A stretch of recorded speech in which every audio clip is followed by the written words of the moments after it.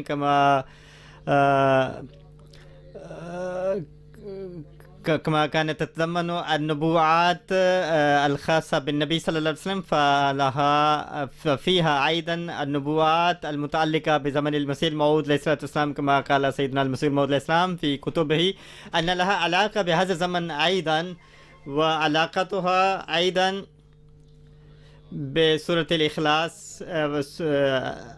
علاقة سورة المسد والإخلاص أيضا علاقة بالمعوذتين، أي سورة الفلق وسورة الناس.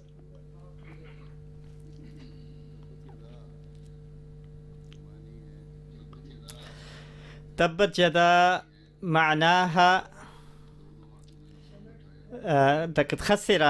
خسر اليدان كلتاهما وهلكتا، وهذا ما ورد في أقرب الموارد. واليدان معناهما يدان المعروفتان، وثم معناها القوة والحسد والحماية والجيش والملك. وكلمة تب معنى هذا تعرض للخسائر أو خسر أو ضاع أو مات أو هلك نهائيا تماما أو إن نتن.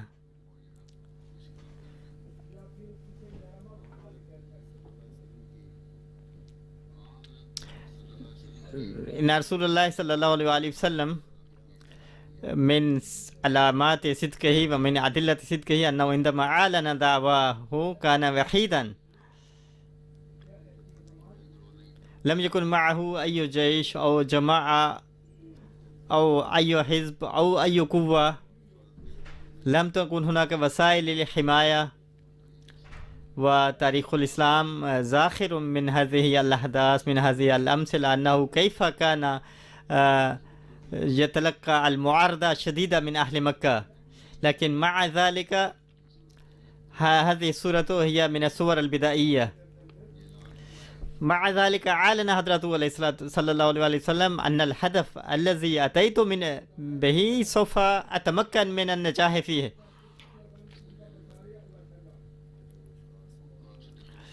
فإن الذين استداموا معه، سواء كانوا أناس أو كانوا زعماء أو كانوا جماعات أو أحزاب، كلهم سوف يهلكون. هكذا أعلن، فلن يفيدهم، لن يغني عنهم أي قبيلة أو جماعة أو جيش.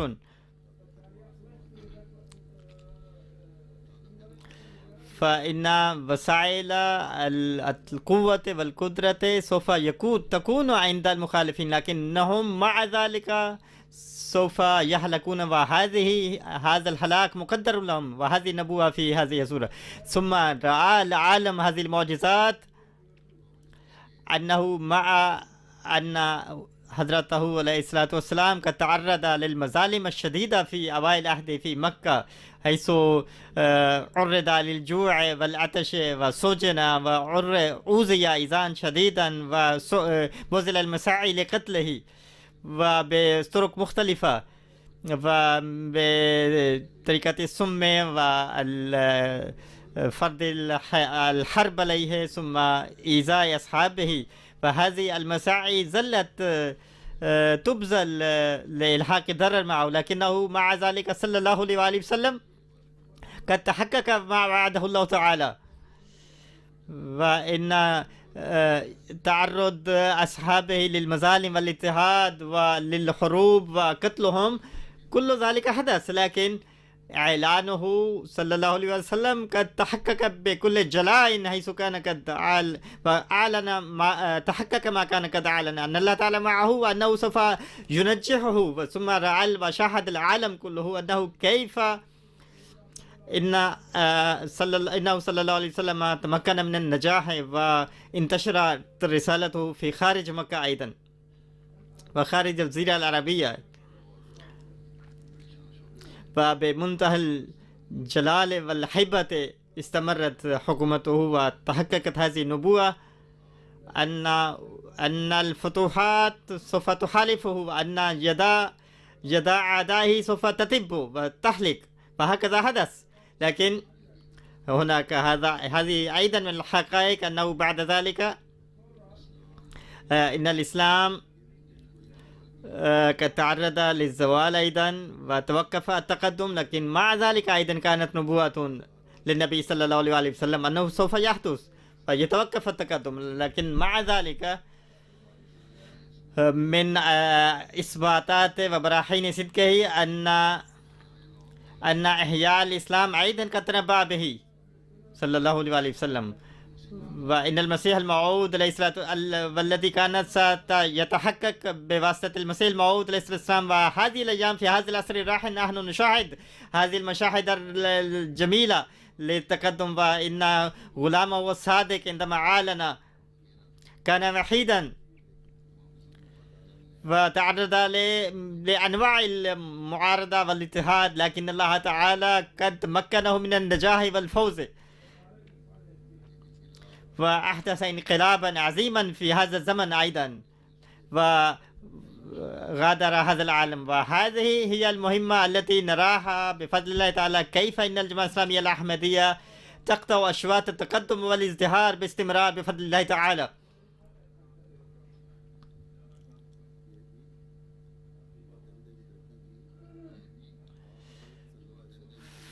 فكل هذا وهذا التقدم للجماعة أيضا من علامات وبراهين صدق النبي صلى الله عليه وسلم.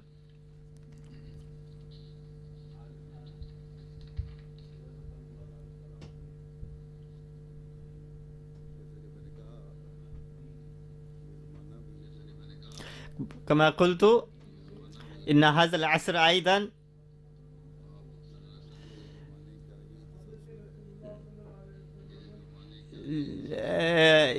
متابعة أو تسلسل لزمنه، وبرهان على صدقه صلى الله عليه وسلم. وفي هذا الزمن أيضا مرة أخرى كل من سوف ينهض الأعداء وهم على باقي الأمر أيضا ينهضون ويكيدون المؤامرات والمكائد، فسوف يخيبون في ذلك وتخيب جميع أعمالهم.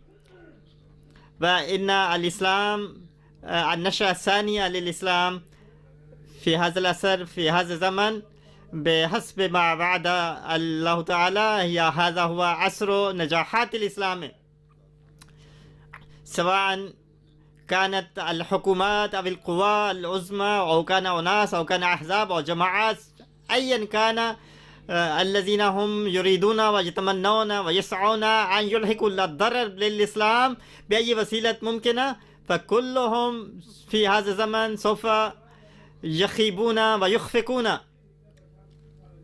ويفشلون. هؤلاء الناس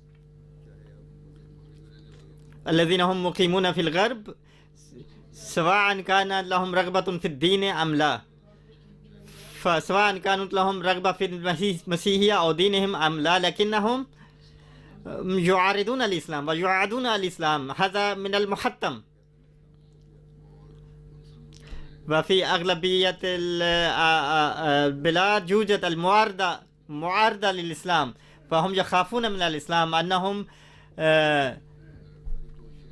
يخافون أنه إذا انتشر الإسلام وغلب العالم فماذا سوف يحدث. فلهذا من نتيجة هذا الخوف هم يبذلون كل هذه المساعي، فلا نرى ضد أي دين آخر هذه المساعي، سواء هؤلاء الأناس الدنيويون الذين ليست لهم رغبة في الدين، لكن هؤلاء هم عندما يسمعون عن الإسلام ويبدو أن الزعماء السياسيون هم أيضا يخافون ويرتعبون.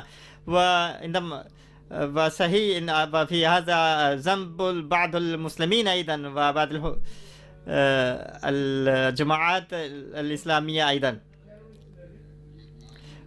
وهؤلاء هم أيضا يعرفون أن هؤلاء بعض الأحزاب الإسلامية هي أسست بنتيجة مساعيهم هم أنفسهم، لكن وقد تكون هذه المكيدة لهم أنهم يجب أن يخلقوا مثل هذه الأحزاب داخل الإسلام ثم يوظفونهم ويتهمون الإسلام بالعنف بسبب تطرفهم، لكن على كل حال هذه هي مكائدهم فلن تنجح بإذن الله تعالى، لأن الله تعالى قد وعد أن الإسلام في هذا الزمن سوف يفوز وينجح ويزدهر بإذن الله.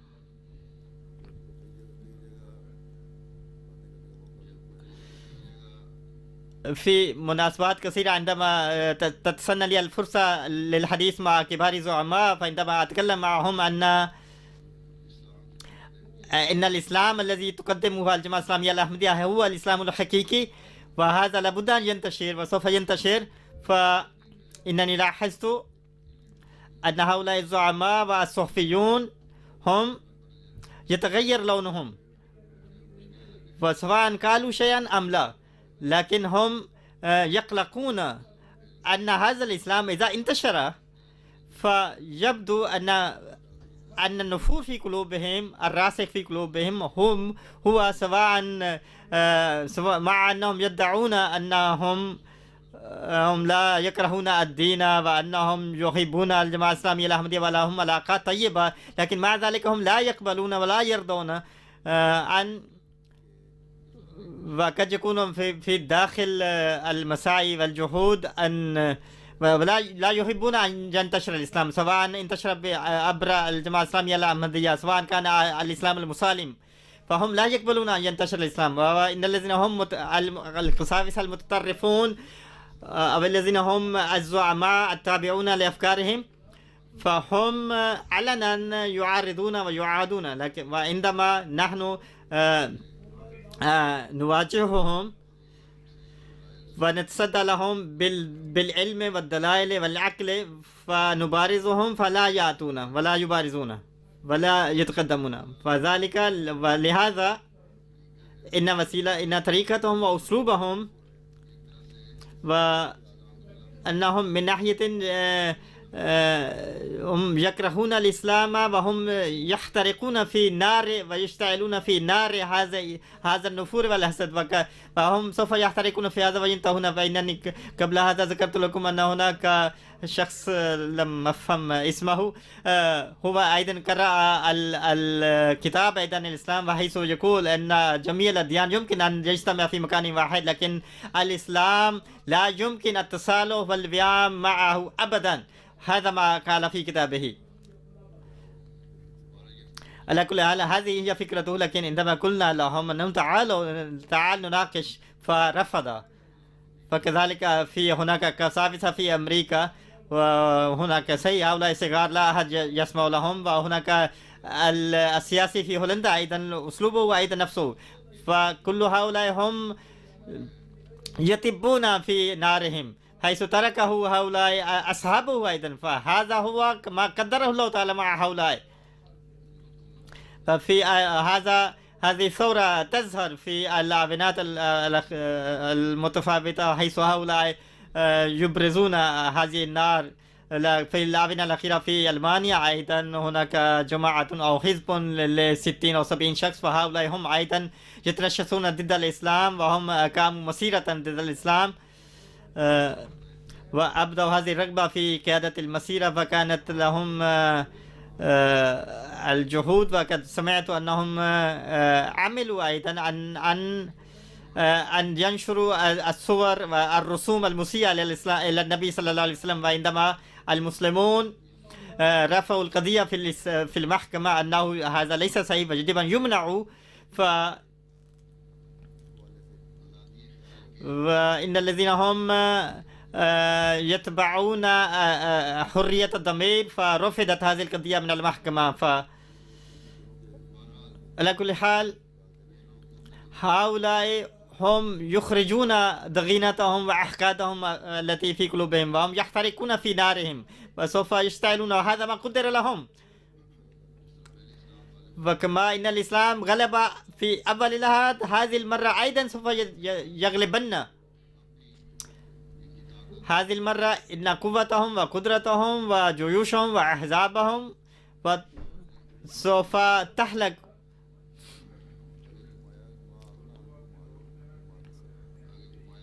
ثم قال ما أغنى عنه ماله وما كسب، إن ثروتهم وكل ما هم يكسبون لن تفيدهم شيئا.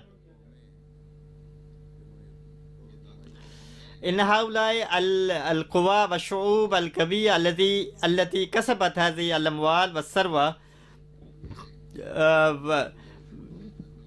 ولم يكسبوا الثروة لبلادهم فقط، بل هؤلاء كسبوا الثروة من البلاد الفقيرة. فهؤلاء قد غصبوا الوسائل الطبيعية من البلاد الفقيرة، فهم سيطروا عليها، وبناء على ذلك كسبوا هذه الثروة.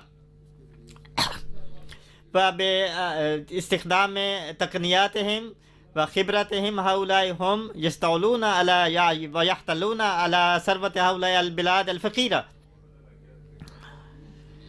وإنما يوجد هؤلاء الأغنياء في العالم، فإن أغلبية ثروتهم هي آتية من العالم الثالث. فهناك نبوة عن هؤلاء أيضا أن أموالهم وثروتهم التي جمعوها لن تفيدهم أبدا إذا لم يتوبوا إلى الله تعالى. إن الشعوب الضعيفة هؤلاء هم